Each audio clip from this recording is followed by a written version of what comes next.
Ya, Assalamualaikum warahmatullahi wabarakatuh. Berjumpa lagi dengan Bu Ana di mata kuliah Praktek Diplomasi.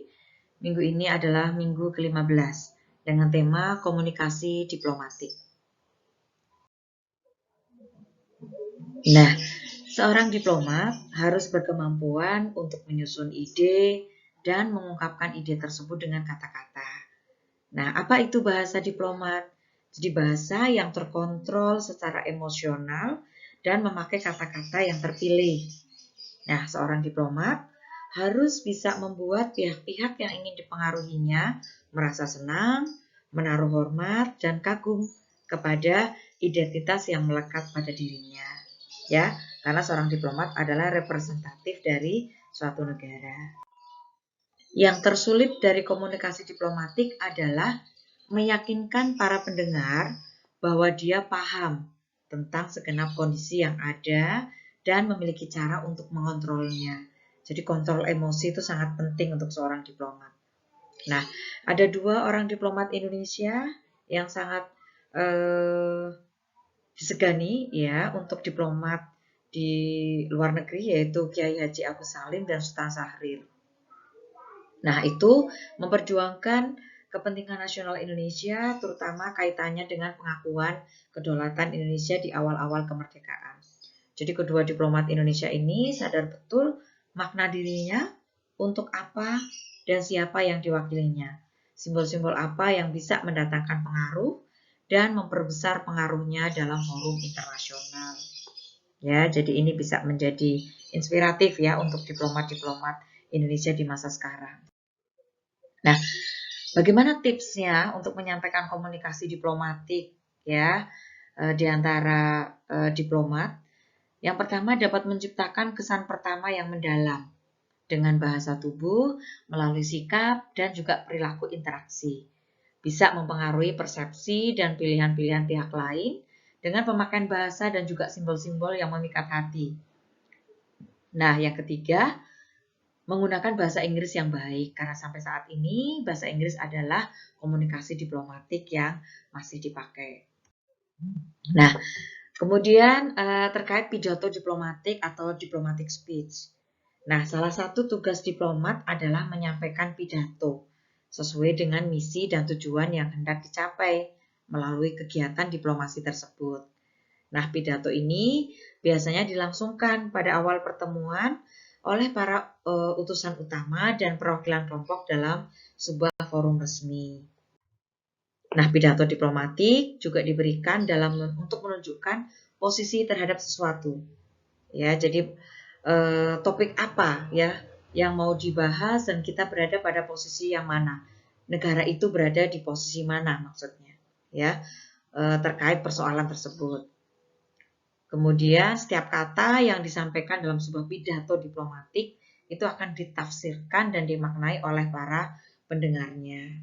Tentunya dengan mengacu pada kepentingan pihaknya. Nah, struktur pidato diplomatik ya sesuai dengan standar ya yang dipersyaratkan itu terdiri dari 4 bagian. Yang pertama itu pembuka atau opening salutation. Nah, bagian ini menjadi terpenting, patut disampaikan karena ini adalah bentuk sapaan ya secara resmi kepada audiens atau yang hadir di sana atau bentuk penghormatan. Biasanya kalau dalam bahasa Inggris ya disebutkan His Excellencies gitu ya. Kalau dalam bahasa Indonesia itu yang terhormat. Nah, ini penting sekali untuk penghargaan. Kemudian bagian kedua itu berisi ucapan terima kasih, puji syukur ya, bisa ungkapan rasa senang atau istilahnya greeting and praises. Ya, kalau dalam bahasa Indonesianya itu ucapan terima kasih ya, puji syukur sudah diberikan kesehatan, bisa berpartisipasi dalam acara ini, bisa diundang dalam acara ini. Saya merasa bersyukur dan mengucapkan terima kasih. Itu dalam bahasa Indonesianya. Kalau dalam bahasa Inggrisnya bisa diungkapkan, I'm glad to be here, thanks for my opportunity, ya, dan seterusnya. Misalkan seperti itu. Kemudian yang ketiga, bagian ketiganya itu summoning cooperation.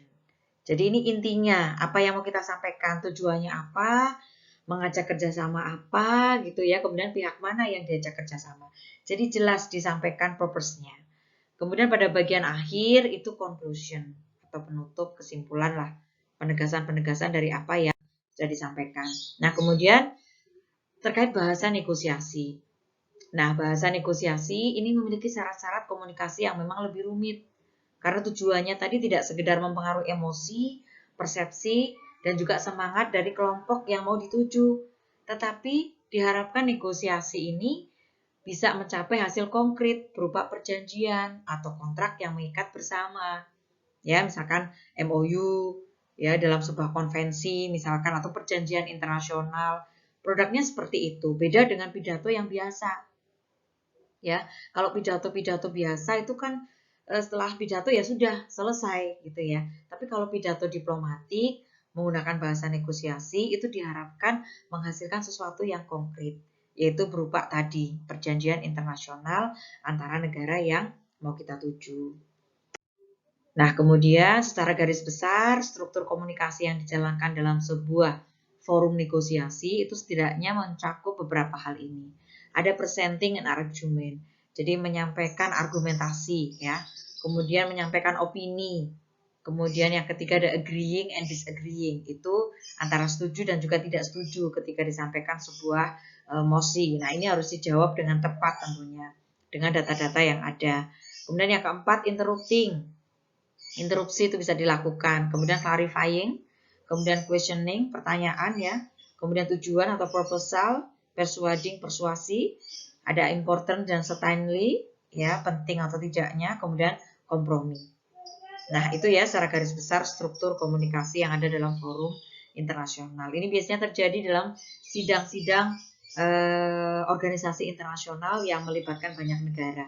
Itu pasti akan ada poin-poin 1 sampai 10. Nah, kemudian pengetahuan teoretik saja tentunya tidak cukup ya untuk mendapatkan kemampuan menjalankan bahasa negosiasi. Dibutuhkan tentunya latihan ya, sering mencoba gitu ya, apalagi dengan bahasa Inggris yang tentunya pronunciation-nya juga harus dipersiapkan. Nah, ini sih tugas pilihan gitu ya, kalau memang ada kesempatan, ada waktu silahkan untuk dibuat ya.